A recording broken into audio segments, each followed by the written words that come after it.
We go. Hi, this is the Lincoln Journal-Star editorial board candidate endorsement interview with Pat Hotovy, who's running for a District 26 legislative seat. I'm Dave Bundy, editor of the Journal-Star. And Pat, we thank you for being with us today. You'll get to do the bulk of the talking, and Kent will just butt in with a couple of questions. So Kent, you want to introduce yourself? Oh, I asked him just as he's choking. Great. I'm Kent Walgamot. I write about arts and entertainment, but I've been on the editorial board for well over a decade. I know I said in remarks before we started that this wouldn't go viral, but that's no guarantee. If Kent starts choking, it just might. So, all right. Well, Pat, again, thank you for being with us. We've got a series of questions for you. The first one is, why are you running for the legislature, and what experiences and attributes do you have that qualify you to serve? I'm running for the legislature because I've kind of had a longstanding interest in the legislature. I started following the legislature when I had a chance to go down when I was in high school and see the legislature in action. And I was intrigued by how organized chaos actually produces law and policy. So I followed it on and off for the many years. And more recently, I've had more of an opportunity to go down there. I serve as doctor of the day for the legislature, family medicine doctor of the day. And so I get a chance to go down 3 or 4 times a year and watch the body in progress. And I always thought maybe if I had a chance to serve in that way, I would like to try to do that. And certainly for me, the biggest reason I'm running though is about service. Again, I've been a service to my patients and my community and my profession for over 30 years. And so it's one of those things that's kind of hardwired in me is to serve. And so this gives me an opportunity to serve in maybe just a little bit different way than what I've been used to at this point. Okay. What things qualify me for this? Certainly I've had some good experience. I had been on the York Public Schools Board of Education for 12 years. I serve on the Schools Foundation right now. I have had the opportunity to be on the board at Epworth Village for about 25 years, just recently went off that about 2 or 3 years ago. I've been active in the Nebraska Academy of Family Physicians and currently president of that organization. I've been part of the NAFP Foundation as well for a lot of years and served as president for about 14 or 15 of those years. I have experience in healthcare. I was part of a group that helped form SERPA ACO, which is an accountable care organization, and served in leadership in that organization for about 10 years. And so those are the things that I think kind of qualify me for, or kind of are things that kind of would help in my hopefully new job as state senator. Okay, well, and you hinted at it several times, but I neglected to ask what you do when you're not running for legislature, and I gather you're a doctor. Yeah, I'm a family physician. I've been practicing here in York for 30 years. Okay, so the first question, well, I guess this is the second question, first real issue-oriented one. The nation seems like a divided nation right now. Our state can feel divided at times. How do you represent, or do you try, or can you represent constituents who see things differently from you? Yeah, I think you have to represent constituents that see things differently from you. For me, the job is to represent everybody. You know, I may have my political beliefs and views, but that's just me. And so I think it's really important that you represent everybody's views. And if you don't do that, then you really can't formulate good policy, because you have to be able to see an issue from all sides to be able to make the hopefully the proper decision on issues as they move forward. So for me, it's critically important, even if maybe I don't agree with somebody, that I think that they should have their views presented, and I would try to do that as I talk with other people. And I've kind of been the devil's advocate type of person over the years, and I try to make people think about different positions other than their own. Okay. Immigration is largely a federal issue because it involves, international borders, but it's a frequent topic in the legislature. It's a frequent topic in the state. what would be your priorities, or what do you see as potential solutions for immigration issues in Nebraska? Again, it's mostly a federal issue. And so I think a good start would be for us just to enforce the laws that we currently have on the books on immigration. And certainly we need a certain amount of immigration. And so we need to have an overall immigration policy on the federal level that meets our needs. And it's just, it's basically a runaway train at this point. And so I think we really need to encourage our congressional delegates to work towards a common sense immigration policy. Otherwise, on the state level, I'm not sure exactly what policies you can enact that make a huge difference in that. I know there have been discussions about dreamers, that can happen on a national level. We've talked about them in the state as well. So the next contentious issue, there are accusations, obviously, that have swirled for some time about voter fraud, and those can have an effect of sort of casting doubt on the integrity of our government and the election process, for sure. What would be your reaction if you were pressured to play a role in overturning an election? I really don't think there's that much fraud within elections. Having talked with several county clerks, and they are so incredibly vigilant in their processes, and I think things, at least in the state, seem to be pretty well set up to limit any potential voter fraud. So I don't particularly see a big problem that way. But if somebody was pressuring me to try to overturn an election, they would have to have pretty incredible evidence for that to happen. I don't particularly buy that principle at this point, and certainly I think elections are overall safe and fair. And so I don't think that I could probably be very easily swayed to do that.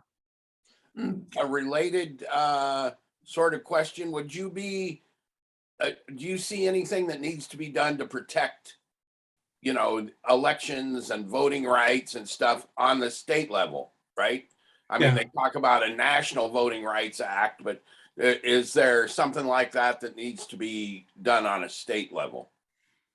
Well, certainly I think the biggest thing on a state level is that we have clean election rolls. And so making sure that we have a good, clean list that represents the voters that are out there.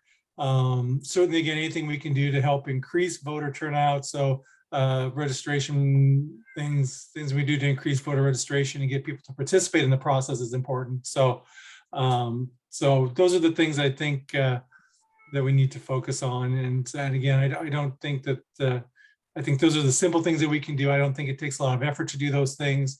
And those would probably be the things that certainly have the biggest bang. Again, I don't necessarily agree in just sending out ballots to everybody. I certainly think requesting ballots is an important process. And so I would probably focus more on that type of thing instead of just mailing ballots to everybody, that whether they request them or not. All right. The next tricky question for you. The Supreme Court has sort of essentially sent the decision on legalizing or banning or limiting abortion back to the states. The legislature will likely be dealing with that issue. Describe your views on prohibiting or limiting or allowing abortion in Nebraska. So I consider myself pro-life. Certainly, I believe that life starts at birth, at conception. Certainly, there are times when you have to consider abortion. Certainly, anything to protect the life and health of the mother, I think, have to be an exception for allowing abortion. Certainly, there's a lot of talk about for issues of rape and incest, and I certainly see both points on that, whether you allow it or don't allow it. And so that's still an issue that I kind of wrestle with in my own mind. I find it interesting when you talk to people that there's a huge spectrum of people that go everywhere from no restrictions on abortion to total restriction on abortion. But it's not that black and white. There's lots of gray, even when you get into things like to preserve the life and the health of the mother. There's lots of different nuances to that I think that are important that have to be considered. And I think there's a lot of people out there that even are fairly conservative and are generally pro-life, that there is some wiggle room in there for maybe allowing for some abortion, maybe up to 6 weeks, the heartbeat bill, or different things like that. So it'll be an interesting thing as I go around and talk to people. I do get into conversations about it fairly frequently, so it'll be an interesting conversation. But that's kind of where I come from with those issues. All right. Our legislature is allegedly nonpartisan. Do you think it should stay that way?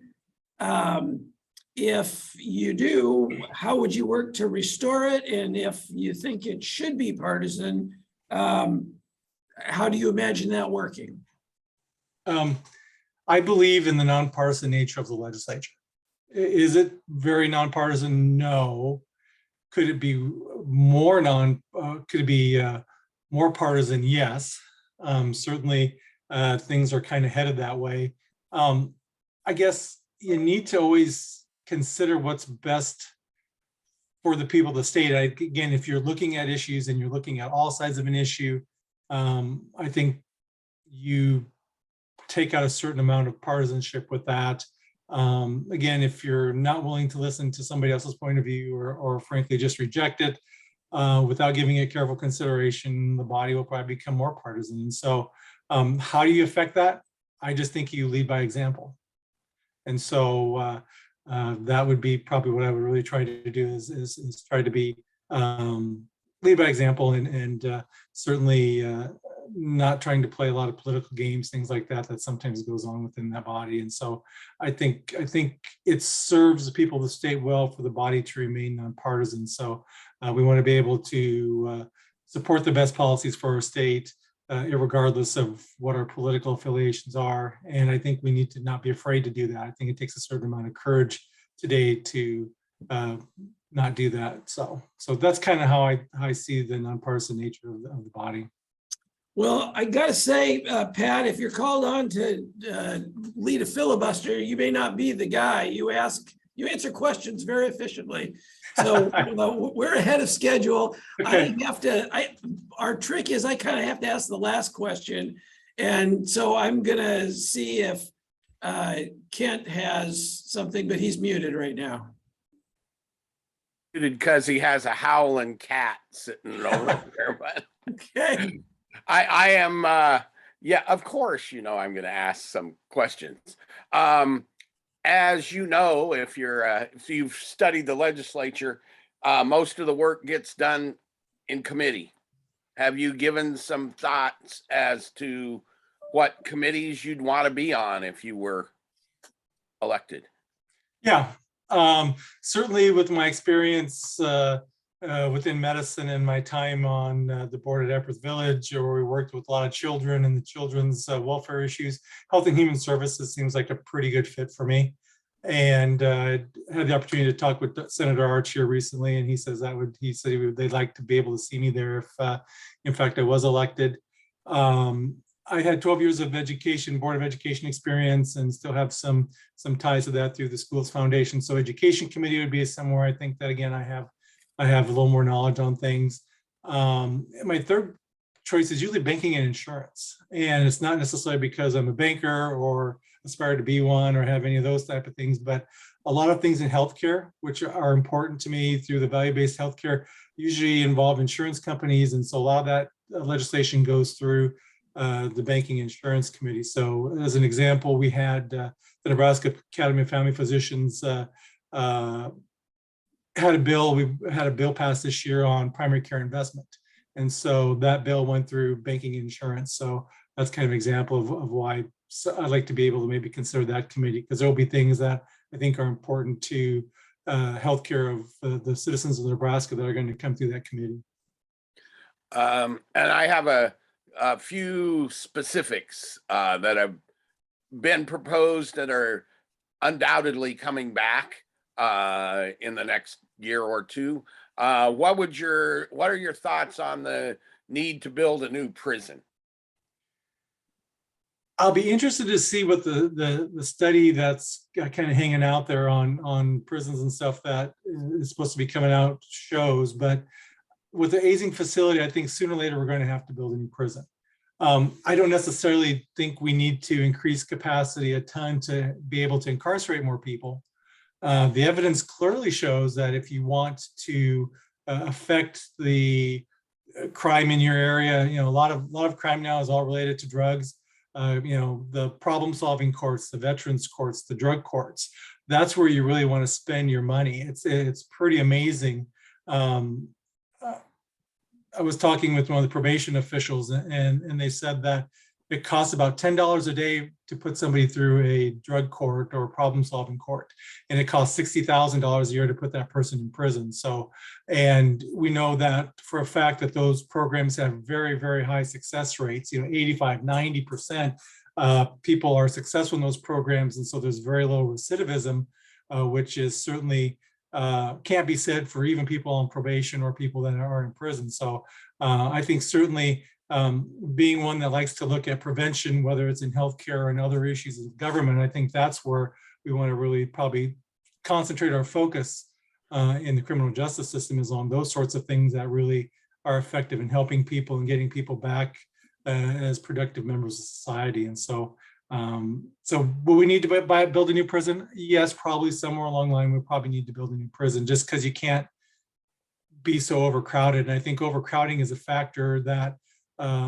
causes the state not to be able to offer as much programming to help people be successful once they get out of prison.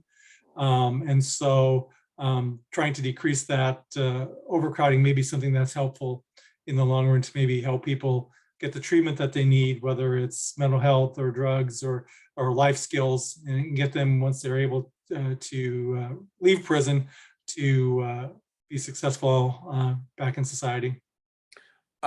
Another one, what are your thoughts on the two giant water projects that sort of kind of got a little, at least tentative approval in the last session, but it's a long ways before they're really authorized? The canal out in western Nebraska and the big lake between here and Omaha.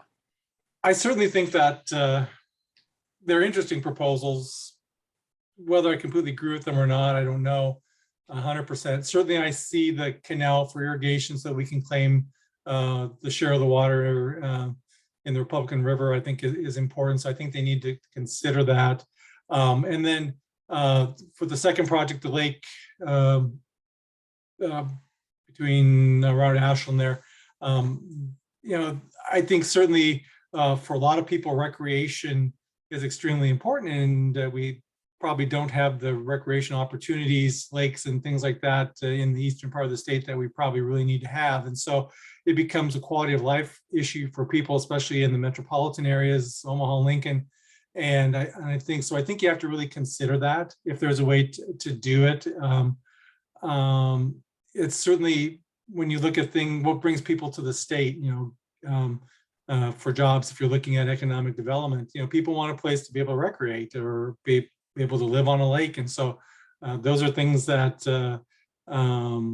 certainly that project would offer. So I think we have to consider it. So whether I initially thought it was a great use of funds, I probably not. But again, when you look at that part of the equation, I think it's certainly something that bears continuing to work forward on. And one last one, and this isn't a huge thing like those last two, but as the casinos are starting to open and sports betting rules will be made shortly, only sports betting will only be able to be done in physically into casinos.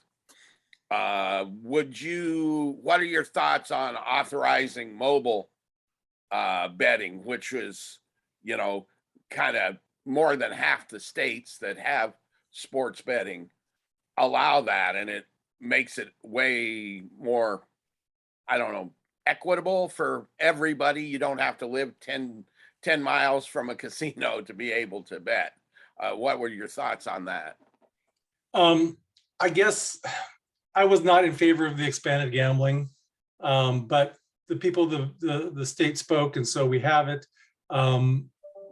I would probably go slowly with that. So I would maybe just start out with sports betting within casinos, and then seeing how that goes. And then after maybe even a short period of time, looking to expanding it if it seems to make sense. But again, I'd have to look at the issue a lot more. I don't know that much about it, to be honest. So I'd want to be able to study that a lot more before I allow mobile betting.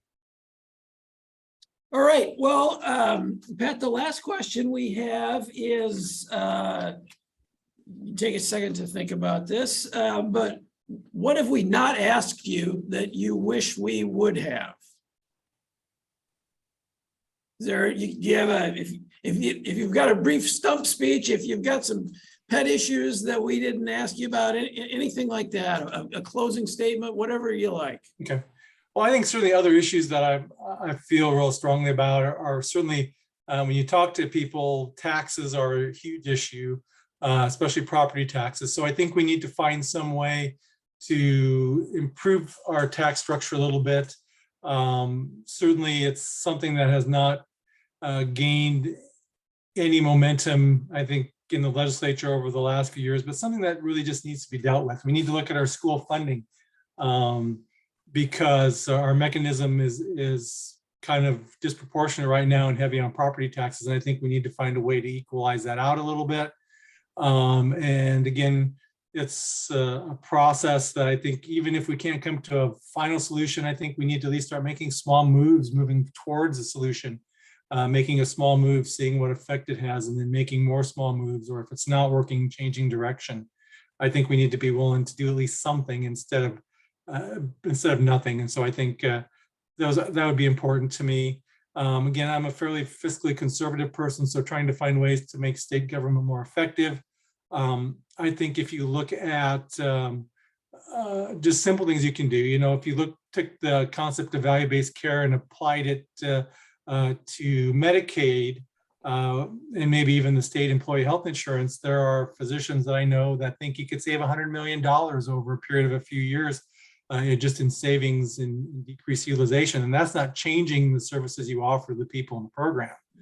And so I think those sorts of things are important things to look at. Other things that are important, certainly economic development has to be key. Again, we need to bring businesses and people into our state, because we don't necessarily always have the population base to support a lot of extra business, but I think we need to bring people into our state. So we need to do things that make the state attractive. Certainly, again, working on our tax structure certainly helps that a lot. I think looking at things like affordable housing. So the housing shortage is so incredible, and it's everywhere. It's not only in Omaha and Lincoln, it's in Beaver Crossing, and it's in Gresham. And so you just can't find houses or places for people to live, either in large or small towns. And so I think we really need to work on that and trying to make sure that we make it affordable. I know there are organizations that are working on that. So with some of the money that came from the ARPA funds, hopefully we can make some inroads into that. Workforce development, again, making sure that we train the people for the jobs that are coming, whether that be through our colleges, our community colleges, even on high school level. I think there are things that we can do that make kids that don't want to go to college job ready when they leave high school. And so I think we really need to focus on those things. And then lastly, in that is the broadband. Again, having good broadband access across the state is important. And I found that out. There were several people I've talked to along the campaign trail that live in small towns, but they work in Chicago or they work in North Carolina. And so good broadband allows them to have the good life in Nebraska, but still be able to have a good job with a company outside of Nebraska. And so those are things that are important. Again, I think we need to make sure that we're we really need to support agriculture. Agriculture, again, is one of our leading businesses in the state. And it also helps drive other businesses, ag-related businesses. And so I think we need to make sure we have policies that support agriculture. And then other than that, again, healthcare, I think there's a lot of things we could do in healthcare. Again, piggybacking off value-based medicine, things that make insurance cheaper. So as employers, they can afford insurance. And then as an employee, you can afford to use your insurance because you don't have a $10,000 deductible, which makes you functionally uninsured. And so I think there's things that we can do to try to help that process through better utilization of the healthcare dollar that we have. And so I think those are things we can do on a state level. And so that's about all I got at this point. All right, well, that was an action-packed closing statement. Well, Pat, we thank you for being part of our interview process today. We will share this with editorial board members. We will post this online after we've talked to your opponent, or if your opponent declines an interview, we will, but at that point, we'd share it with all of our readers, and we wish you all the best. Okay, thanks. All right, thanks a bunch, Pat. All right, you guys have a good day. Bye. Okay, bye.